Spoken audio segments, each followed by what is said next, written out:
এটি কোনো মারামারি নয়, এটি সিনেমার গল্পকে হার মানানো এক বাস্তব কাহিনী। ঘটনাটি ঘটেছে কুড়িগ্রাম জেলার রৌমারী উপজেলার রৌমারী সদর ইউনিয়ন পরিষদের চেয়ারম্যানের অফিসের ভেতরে। কুড়িগ্রামের রৌমারীর পদ্মারচর এলাকার কবির হোসেন আর বাউই গ্রামের জুই আক্তার দুজন দুজনকে মন প্রাণ দিয়ে ভালোবাসে। দীর্ঘদিন ধরে চলছিল তাদের এই পবিত্র ভালোবাসাটা।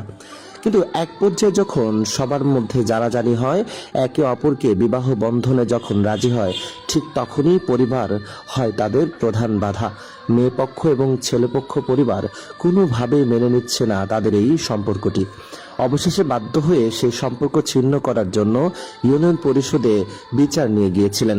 সেখানে সমঝোতা তো বরং হয়নি, বরং সেখানে ঘটেছে এক ইলাহি কাণ্ড।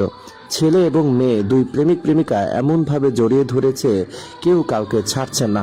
প্রয়োজনে জীবন দিবে, তবুও কোনোভাবেই যেন তারা দুজন দুজনকে ছাড়ছেন না। এরপর আঘাত করছেন, মারছেন, দুই পরিবারই ধস্তাধস্তি করছেন দুজনকে ছিন্ন করার জন্য। কিন্তু দুজন দুজনকে এমনভাবে বুকে আঁকলে দিয়েছে, বুক থেকে যেন ছাড়বেই না।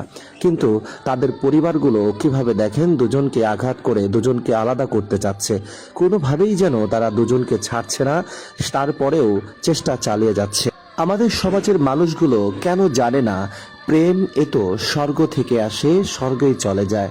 মনের মাঝে